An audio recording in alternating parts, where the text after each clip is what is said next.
ప్రభు అయిన యేసుక్రీస్తు వారి నామములో మా యొక్క కార్యక్రమం వీక్షిస్తున్న మీ అందరికీ వందనాలండి.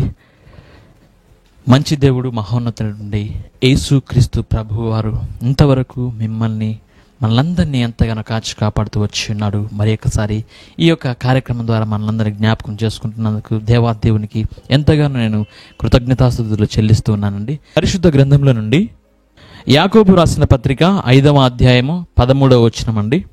మీలో ఎవనికైనాను శ్రమ సంభవించినా అతడు ప్రార్థన చేయవలెను, ఎవనికైనాను సంతోషము కలిగినా అతడు కీర్తనలు పాడవలెను.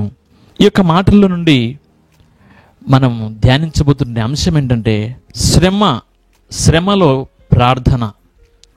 ఏంటండి? యాకోబు గారు చాలా స్పష్టంగా చెప్తున్నారండి.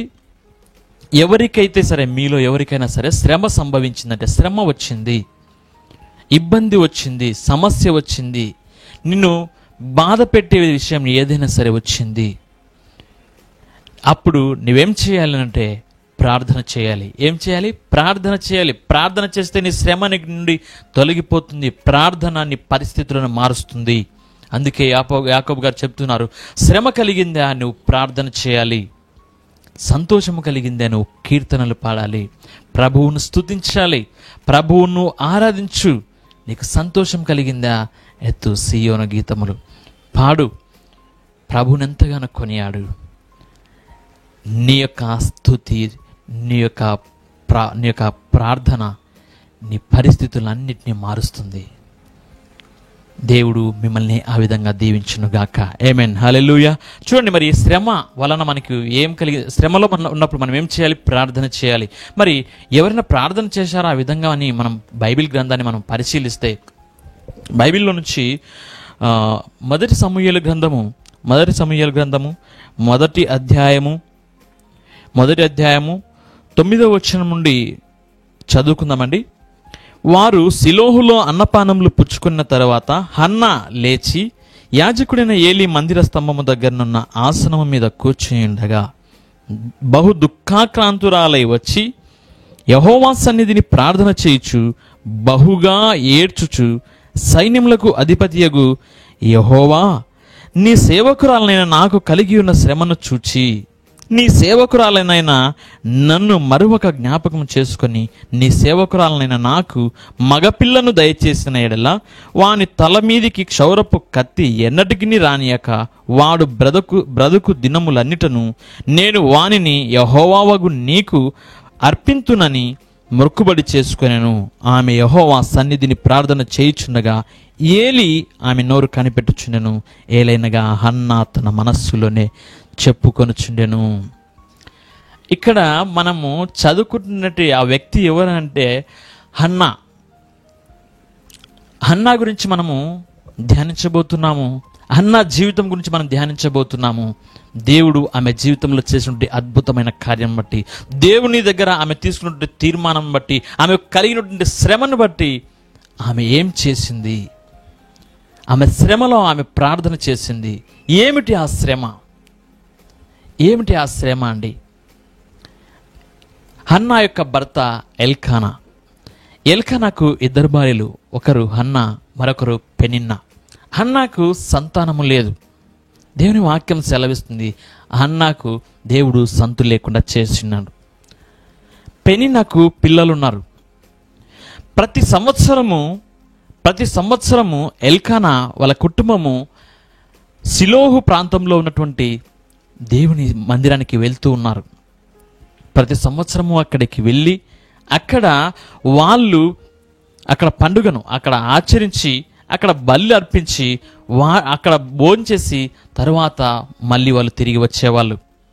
సరే, మరి ఆ ప్రాంతంలోకి, ఆ సిలోహు ప్రాంతంలోకి వెళ్ళిన తర్వాత, ఆ మందిరం అక్కడికి వెళ్ళిన తర్వాత దేవునికి వాళ్ళు బలి అర్పించిన తర్వాత బలి భాగములు ఏం చేశాడంటే ఎల్కానా అందరికీ భాగములు పంచుతూ వస్తాడు.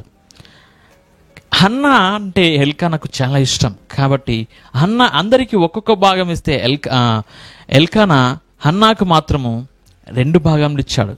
2 భాగములు ఇస్తూ వస్తాడు. ఈ విధంగా ప్రతి సంవత్సరము జరుగుతూ ఉంటుంది. అయితే మరి ఇక్కడ ఏం జరుగుతుందంటే, ప్రతి సంవత్సరము వెళ్ళినప్పుడల్లా ఆ 2 భాగములు పుచ్చుకుంటుంది కదా హన్నా. తర్వాత పెనిన్నా ఊరుకుంటుందా? పెన్న ఊరుకోదు. నాకు పిల్లలున్నారు, నాకు సంతానం ఉంది, అయినప్పటికీ నా భర్త నాకంటే నిన్నే ఎక్కువగా ప్రేమిస్తున్నాడు, అయినప్పటికీ నిన్నే ఎక్కువగా ప్రేమిస్తున్నాడు, నీవు గొడ్రాలివి, నీకు పిల్లలు లేరు, నువ్వు 2 భాగం తీసుకొని ఏం చేస్తావు అని ఈ విధంగానేమో ఆమె అంట ఎప్పుడు ఏడిపిస్తూ ఉండేది, హన్నాను బాధ పెడుతూ ఉండేది. ఆమె కాదండి, లోకం కూడా హన్నాను ఏడిపిస్తూ ఉండేది. నువ్వు గొడ్రాలివి అని హన్నాను ఎక్కడికి లేకుండా మాట్లాడేది. ఇది తలుచుకుంటున్నట్టు అన్న ఎంతగానో బాధపడుతుంది, ఏడుస్తుంది, సరిగా భోంచేయకుంటే ఎల్కానా ఊరుకుంటాడా? భర్త కదండి, ఊరుకుంటాడా? లేదు, ఆమె దగ్గరికి వెళ్తాడు. ఆమె దగ్గరికి వెళ్ళి ఎంతగానో ఓదారుస్తాడు. అన్న ఏడవద్దు, నేనున్నాను కదా, నీకు పిల్లలు లేకుంటే నేనున్నాను కదా, 10 మంది పిల్లల కంటే నేను విశేషమైన వాడిని కాదా అని హన్నాను ఎంతగానో ప్రేమతో హన్నాను ఓదారుస్తూ ఉండేవాడు. ఆ ప్రేమ ముందర హన్న ఆ దుఃఖంను కాస్త మర్చిపోయి భోజనం చేస్తూ ఉండేది. అదేవిధంగా ఆ దినము అంటే ఆ షిలోహు మందిరంలో వాళ్ళు బలి అర్పించిన తర్వాత ఆమె పెనిన మాటలకు ఎంతగానో బాధపడి దుఃఖాకాంతులలా ఏడుస్తూ ఉంటే, యథావిధిగా ప్రతి సంవత్సరం ఏ విధంగా చేస్తారో అదేవిధంగా ఎల్కానా హన్నా దగ్గరికి వెళ్ళి ఓదారుస్తూ ఉన్నాడు. హన్నా ఏడవద్దు నువ్వు అని చెప్పి ఓదారుస్తూ ఉన్నాడు. ఓదార్చి ఆమెను తిరిగి తీసుకెళ్ళి భోజనం చేసిన తర్వాత హన్నా ఒక తీర్మానం తీసుకోవాలనుకుంది. ఎన్ని సంవత్సరాలు నాకు ఈ శ్రమ, ఎన్ని సంవత్సరాలు నాకు ఈ మాటలు, ఏంటి నేను చేసినటువంటి తప్పు, ఏంటి నేను చేసిన పాపం అని చెప్పేసి ఇది నేను దేవుని దగ్గరనే తేల్చుకోవాలి, ఇది నేను దేవుని దగ్గరికి వెళ్ళి నేను దేవుణ్ణి అడగాలి అని చెప్పేసి బహుదుఃఖాక్రాంతురాలై హృదయం నిండా భారము, శ్రమను అనుభవించి మాటలు పడి ఈ వేదన ఎక్కడ కక్కాలో తెలియక ఆ భారం అంతా ఆమె ఆ హృదయంలో ఉంచుకొని దేవుని దగ్గరికి వచ్చింది.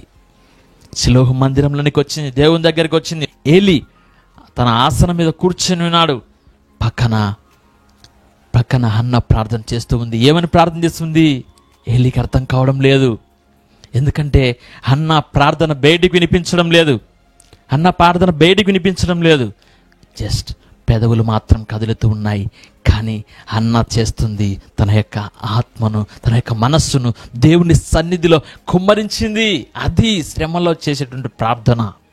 చాలామంది మనం కానీ చేస్తుంటాం, శ్రమ అని చెప్పేసి, బాధ కలిగిందని చెప్పేసి ఏదో చేయాలని చెప్పేసి ప్రార్థన చేస్తాం. అయ్యా నాకు శ్రమ కలిగిందయ్యా, నాకు బాధ కలిగిందయ్యా, నాకు ఇబ్బంది వచ్చింది, అయ్యా నాకు సమస్య వచ్చిందని చెప్పేసి జస్ట్ ప్రార్థన చేస్తాము.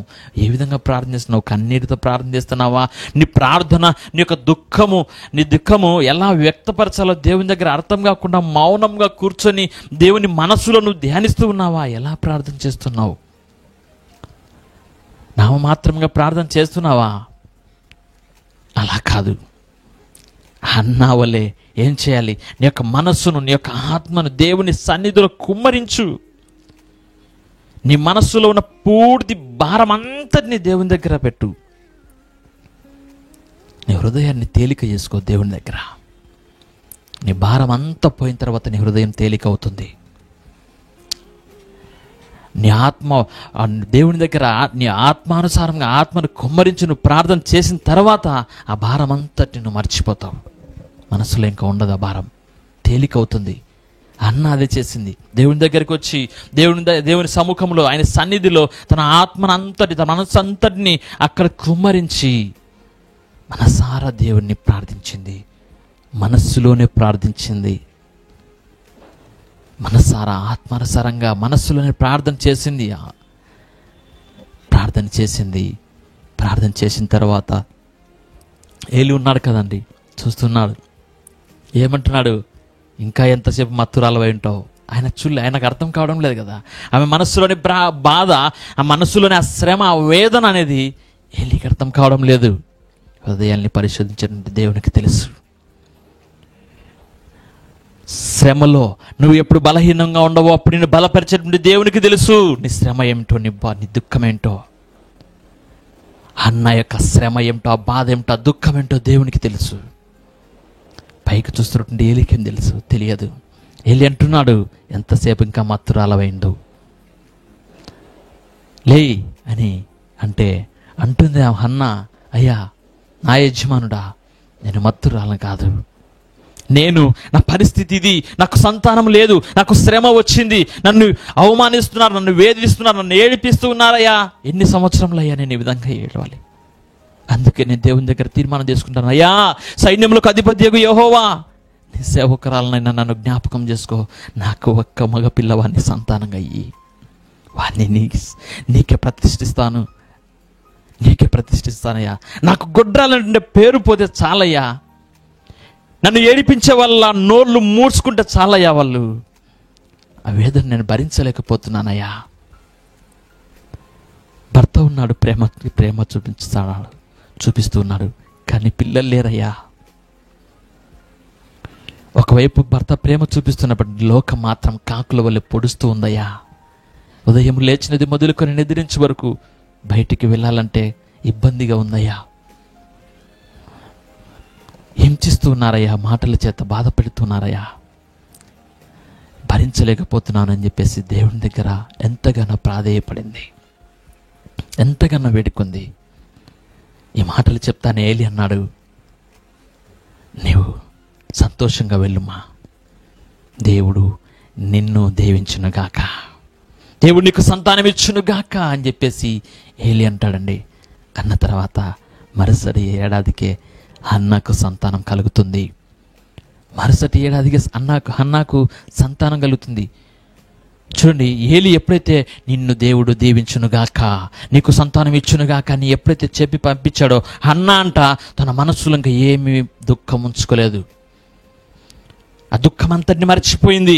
ఎందుకంటే దేవుడిని నేను వేడుకున్నాను, దేవుని దగ్గర నా శ్రమ, నా బాధ అంతటిని నేను వెళ్ళగెక్కాను, దేవుని దగ్గర అంత ఒప్పుకున్నాను, చెప్పుకున్నాను అని చెప్పేసి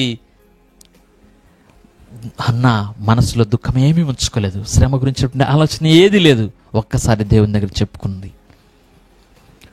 అంత నమ్మకంతో వెళ్ళింది. మరుసటి ఏడాదికి అన్నకు సంతానం కలిగిందండి. అదే అండి, శ్రమల్లో ప్రార్థన చేసింది, దేవుని మీద నమ్మకముతో ప్రార్థన చేసింది. ప్రార్థన చేసి ఎప్పుడైతే దేవునికి తన యొక్క శ్రమను ఎప్పుడైతే విన్నవించుకుంటుందో, ఎప్పుడైతే మొర పెట్టుకునిందో, ఎప్పుడైతే ఆ తీర్మానం తీసుకునిందో, అంతే తర్వాత నుంచి ఆమె ఆ దుఃఖాన్ని మరచిపోయింది. దేవుడు నాకు ఖచ్చితంగా చేస్తాడు, దేవుడు నాకు ఖచ్చితంగా సంతానాన్ని ఇస్తాడు అని నమ్మకముతో హన్నా అక్కడి నుంచి వెళ్ళిపోయింది. దేవుడు ఆమెను ఎంతగానో ఆశీర్వదించాడు. తర్వాత దేవునికి ఎంతగానో కృతజ్ఞతాస్తుతులు చెల్లించిందండి. దేవుని ఎంతగానో స్తుతించింది, దేవుని ఎంతగానో ఆరాధించింది. అయ్యా నువ్వు దయాళుడు, అయ్యా నువ్వు గొప్పవాడు అని చెప్పేసి ఆయన ఎంతగానో ఆరాధించింది. ఇచ్చిన మాట ప్రకారము దేవుని యొక్క సన్నిధిలో సమూయేలును ప్రతిష్ఠించిందండి. అది ప్రార్థన, అది విజ్ఞాపన, అది మొర పెట్టుకోవడము, హృదయాంతరంగంలో నుంచి దేవుణ్ణి ప్రార్థించడం అంటే అది. అటువంటి ప్రార్థనకు జవాబు రాకుండా ఉంటుందా? ఖచ్చితంగా వస్తుందండి, ఖచ్చితంగా వస్తుంది. ఆయన తన చెవి యొగ్గి ఆలకిస్తూ ఉంటాడు. మనసారా ఎవరైతే ప్రార్థన చేస్తారో వాళ్ళ యొక్క ప్రార్థనను ఆయన అంగీకరిస్తాడు, ఆయన వింటూ ఉంటాడు, ఆయన కనుదృష్టి వారి మీద ఉంటుందండి. హన్నా యొక్క ప్రార్థనను దేవుడు స్వీకరించాడు, ఆమెను ఆశీర్వదించాడు. తర్వాత ఆమె సమూయేలును ఆయనకు చెప్పిన ప్రకారమే, తీసుకున్న తీర్మానం ప్రకారమే దేవుని సన్నిధిలో ప్రతిష్ఠించింది. తర్వాత దేవుడు ఆమెను దర్శించాడు. మగపిల్లలు, ఆడపిల్లలు సంతానం కలిగిందండి. దేవుని యొక్క ఆశీర్వాదం ఆ విధంగా ఉంటుంది. ఎప్పుడంటే నీకు శ్రమ కలిగినప్పుడు, నీకు వేదన కలిగినప్పుడు, నీకు నింద కలిగినప్పుడు, నీవు దిక్కు తోచని పరిస్థితిలో, సమస్యలో ఉన్నప్పుడు దేవుని దగ్గర ఎప్పుడైతే పూర్ణ మనస్సుతో, పూర్ణ ఆత్మతో నువ్వు ఎప్పుడైతే దేవుని దగ్గర కూర్చొని ప్రార్థన చేస్తావో అప్పుడు దేవుడు తన అద్భుతమైన కార్యములు జరిగిస్తాడండి. దేవుని నామానికి మహిమ కలుగునుగాక. ఆమేన్, హల్లెలూయా. అదే అండి, మరి ఒకరున్నారండి, ఒకరు కాదు, ఇద్దరు దేవుని ఆరాధిస్తున్నారు. శ్రమ వచ్చింది, ఇబ్బంది వచ్చింది, ఇరుకు వచ్చింది, అయినప్పటికీ వాళ్ళు దేవుణ్ణి విడవలేదు, దేవుణ్ణి మరవలేదు. దేవుని గురించి చాటింపు వేస్తున్నారు, దేవుని గురించి సువార్త ప్రకటిస్తున్నారు. వాళ్ళే ఎవరండి? పౌలు మరియు శీలలు. అవునండి, పౌలు మరియు శీలలు చూడండి, పరిశుద్ధ గ్రంథంలో నుంచి అపోస్తుల కార్యములు 16వ అధ్యాయము 24 నుంచి 26 వచనం వరకు చదువుకున్నామండి. అతడు అట్టి ఆజ్ఞను పొంది వారిని లోపలి చెరసాలలోనికి త్రోసి వారి కాళ్లకు బొండ వేసి బిగించెను. అయితే మధ్యరాత్రి వేళ పౌలును శీలయు దేవునికి ప్రార్థించుచు కీర్తనలు పాడుచునుండిరి, ఖైదీలు వినుచునుండిరి. అప్పుడు అకస్మాత్తుగా మహాభూకంపము కలిగెను, చెరసాల పునాదులు అదరెను, వెంటనే తలుపులన్నీ తెరుచుకొనెను, అందరి బంధకములు ఊడెను.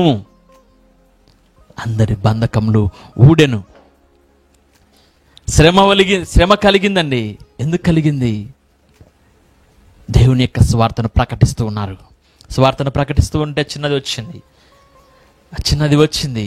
వీళ్ళు నిజమైనటువంటి దేవుని కుమారులు, వీళ్ళు దేవుని సేవకులు అని చెప్పేసి వీళ్ళను మాటికి ప్రతిరోజు వీళ్ళ వెంట వస్తూ విసిగిస్తూ ఉంది. చూస్తున్నటువంటి పౌలు ఊరుకోలేదు.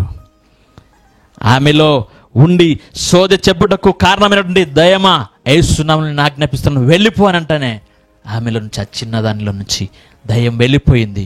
ఆమె వలన, ఆ సోదె చెప్పడం వలన ఎవరైతే ధనమును పోగు వేసుకుంటున్నారో, ఎవరైతే డబ్బులు సంపాదిస్తున్నారో వాళ్ళకి ధనము వచ్చేటువంటి ఏంటండి, ధనము కలుగుతున్నటువంటి అవకాశం పోయిందండి. డబ్బులు బాగా వస్తున్నవి, ఆమె సోదె చెప్తూ ఉంది, దానివల్ల వాళ్ళకి డబ్బులు వస్తున్నాయి. ఇప్పుడు ఆ సోదె చెప్పే దయ్యం ఆమెలో లేదు, ధనము ఇంకా రాదు. అది చూసినటువంటి వాళ్ళు వీళ్ళని ఎలాగైనా సరే ఇక్కడి నుంచి పంపివేయాలి అని చెప్పేసి వాళ్ళు వెళ్ళారు. పౌలు శీలను తీసుకెళ్లారు, చావుడిలోకి తీసుకెళ్లారు, పెద్దల్ని పిలిపించి పెద్దల సమక్షంలో చెప్తున్నారు. ఏమని? వీళ్ళు ఎవరో తెలియదు, మనకు విరోధముగా కొత్త ఆచారములు వీళ్ళు మనకు పరిచయం చేస్తూ ఉన్నారు. ఎవరో యేసుక్రీస్తు అంట, ఆయన గురించి ప్రకటిస్తున్నారు అని చెప్పేసి వాళ్ళ గురించి నిందలు వేశారు. అక్కడున్న వాళ్ళందరూ వీళ్ళు కొత్తగా ఏదో చేస్తున్నారని చెప్పేసి వీళ్ళని శిక్షించి చెరసాలకు అప్పగించారు. చెరసాల నాయకుడు పౌలు శీలను అక్కడ నుండి ఖైదీలతో సహా చెరసాలలో బంధించారు. శ్రమ కలిగింది. చెరసాల్లో ఉన్నారు. సమయం మధ్యరాత్రి అయ్యింది. పౌలు శీలలు ఊరుకుంటారా? ఊరుకోలేదు. వాళ్ళను నడిపిస్తున్నటువంటి దేవుడు సామాన్యుడు కాదు. ఆయన సామాన్యుడు కాదు. ఆయన సమస్తమును చేయగలటువంటి సమర్థుడైనటువంటి దేవుడు అని పౌలుకు తెలుసు, శీలకు తెలుసు. అందుకే వాళ్ళ రాత్రికాల సమయంలో మౌనంగా ఉండలేదు.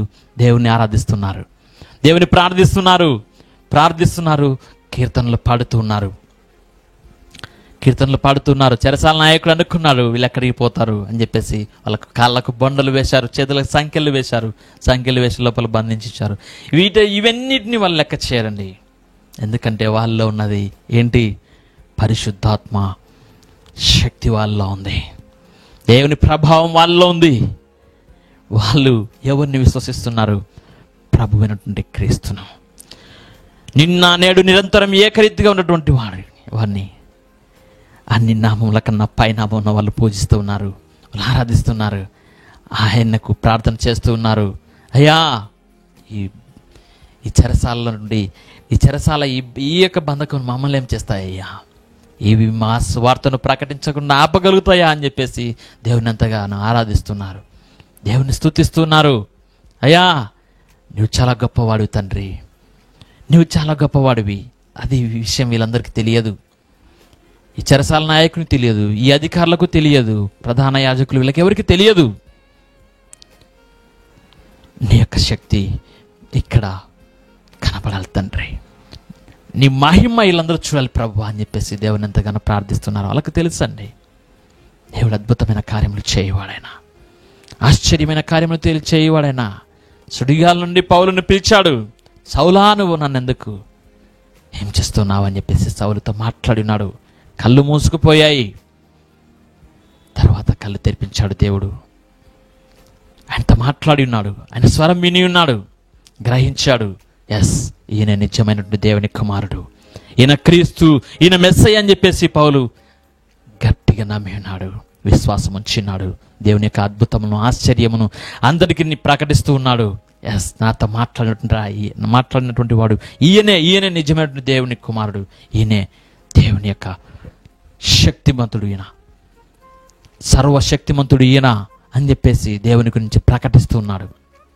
ఈ సమయంలో ఈ శ్రమ కలిగినప్పుడు ఆ చెరసాలలో ఉండి దేవుని ప్రార్థిస్తున్నారు, దేవుని స్తుతిస్తున్నారు, ఆరాధిస్తున్నారు. ఒక్క క్షణం మధ్యరాత్రి వేళ ఏం జరిగిందండి? భూకంపం కలిగిందండి. చెరసాల పునాదులు వణికిపోయాయండి. చెరసాల పునాదులు వణికిపోయాయి. చెరసాల తలుపులు తెరవబడ్డాయి.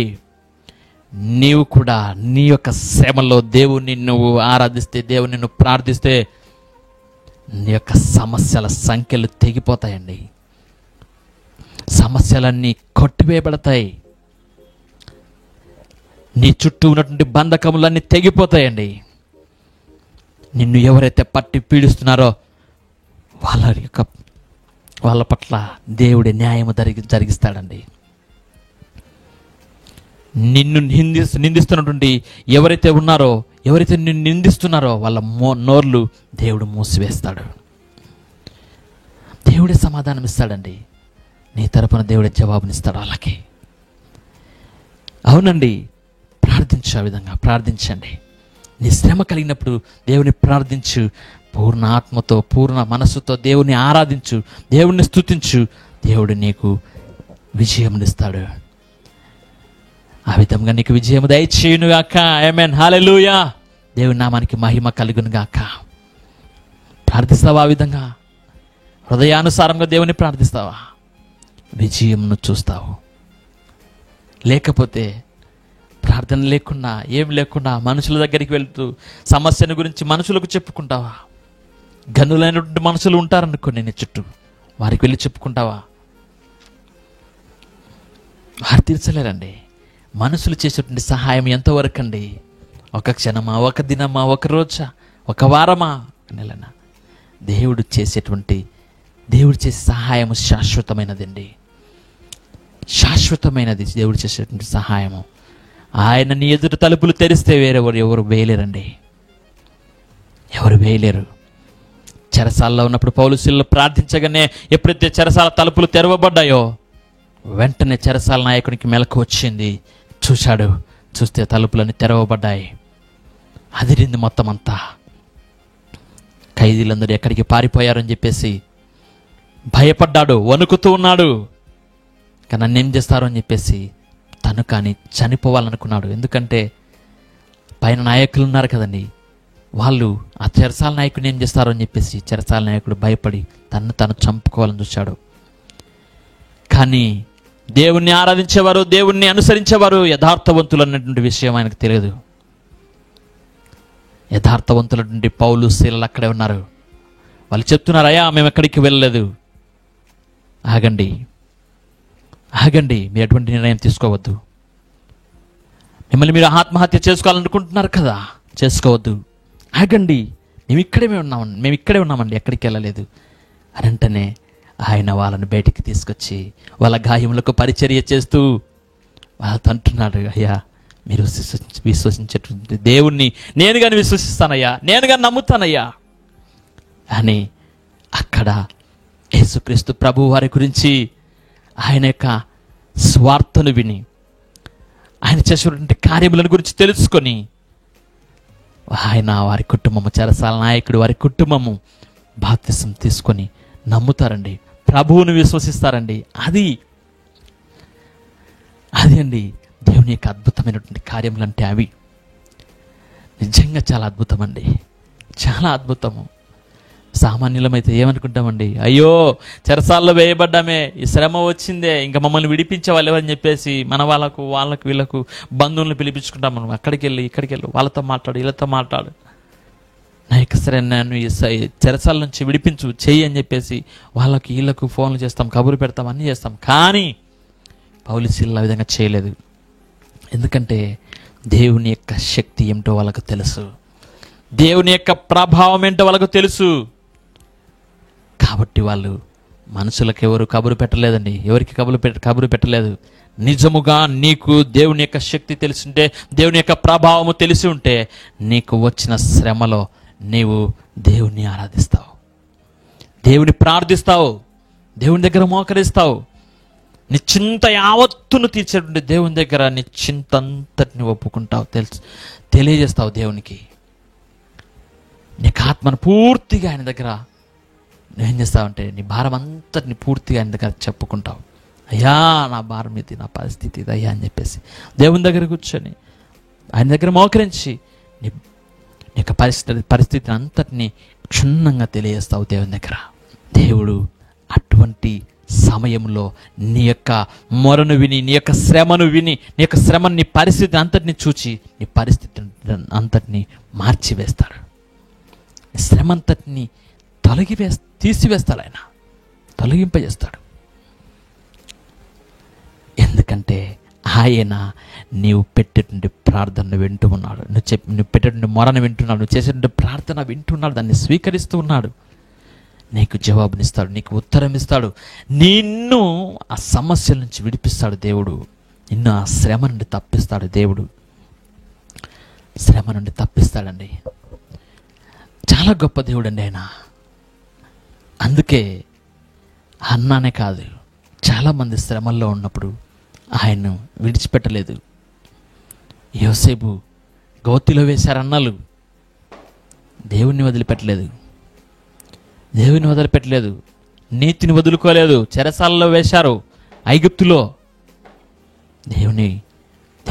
దేవుని పట్ల నిజాయితీగా, నీతిగా ఉన్నాడు, దేవుని ఆరాధిస్తున్నాడు. సాతానుగాడు ప్రేమించాడు, సాక్షాత్తు రాణి వచ్చి రా నాతో శయనించు అని చెప్పి యోసేపు దగ్గరికి వస్తానే, యోసేపు వద్దమా అమ్మా, నాకు ఆ అధికారం ఇవ్వలేదు, ఇది నా దేవునికి ఇష్టం లేదు, ఇది నా దేవునికి ఆమోదయోగ్యమైనది కాదు, ఇది పాపం, ఇది తప్పు అని చెప్పేసి యోసేపు దేవుని పట్ల యథార్థంగా నీతి కలిగి ఉన్నాడు. తరువాత రాజు దగ్గరికి వెళ్ళి ఆ రాణి రివర్స్ చేసి చెప్తుంది, చెరసాలలో వేయిస్తుంది. అయినప్పటికీ యోసేపు ఎక్కడ దేవుని గురించి తప్పుగా అనుకోలేదు, దేవునికి ప్రార్థన చేస్తూ ఉన్నాడు, దేవుని దగ్గర విన్నవిస్తూ ఉన్నాడు. దేవుడు అతని పరిస్థితి అంతటిని చూస్తున్నాడు. అందుకే అన్నల దగ్గర నుంచి తీసుకొచ్చాడు, గోతిలో నుండి తీసుకొచ్చాడు, బానిసత్వం నుంచి తీసుకొచ్చాడు, చెరసాల్లో నుండి తీసుకొచ్చాడు. ఒక్కటి చూడండి, ఎక్కడెక్కడి నుంచి తీసుకొస్తున్నాడు. అన్ని శ్రమల నుండి ఆయన మొరపెట్టినప్పుడు ఆ శ్రమల నుండి విడిపిస్తూ, తప్పిస్తూ తీసుకొస్తూ ఉన్నాడు. తీసుకొచ్చి ఎక్కడికి ఉంచాడండి? ప్రధానిగా చేశాడు. ఎవరైతే చెరసాల్లో వేశారో అదే రాజు ఏం చేశాడు? ఆ దేశం అంతటి మీద, ఐగుప్తు అంతటి మీద ప్రధానిగా చేసి ఉన్నాడు. అదే అండి, నీవు శ్రమల్లో పెట్టేటువంటి ప్రార్థన, చేసేటువంటి ప్రార్థన ఏం చేస్తుందంటే నీ శ్రమను తొలగించడమే కాకుండా నీకు ఎంతగానో బహుమానాన్ని, దేవుని యొక్క ఆశీర్వాదాన్ని తెచ్చిపెడుతుందండి. నీ ప్రార్థన నీకు ఆశీర్వాదం తెచ్చిపెడుతుంది. నీ స్తుతి దేవుణ్ణి ఎంతగానో మహిమపరుస్తుంది, దేవుని ఎంతగానో ఆనందింపచేస్తుంది నీ స్తుతి, నీ ఆరాధన. దేవుడు నీకు అటువంటి ప్రార్థన ఆత్మను దయచేయును గాక. ఆమేన్, హల్లెలూయా. దేవుడు నిన్ను అటువంటి స్తుతించేటువంటి విధముగా మార్చును గాక. ఆమేన్. దేవుడు నిన్ను అట్టి జ్ఞానం చేత నింపి నడిపించును గాక. దేవుని నామానికి మహిమ కలుగును గాక. ఏం చేస్తారండి? శ్రమలు కలిగినప్పుడు ఏం చేస్తారు? బాధపడతారా? బాధపడి మనుషుల దగ్గరికి వెళ్తారా? లేదండి, దేవుని దగ్గర కూర్చొని ప్రార్థించండి. ఖచ్చితంగా దేవుని యొక్క మహిమను మీరు చూస్తారు. సంతోషించండి, దేవుని దగ్గర ఆనందించండి, దేవుని స్తుతించండి, దేవుని యొక్క అధికమైనటువంటి ఆశీర్వాదములు పొందుకోనండి అన్నావలే. దేవుడు మిమ్మల్ని దీవించి ఆశీర్వదించునుగాక. ఈ మాటలన్నింటినీ మీ జీవితంలో ఫలభరితము చేయునుగాక. ఆమేన్, ఆమేన్.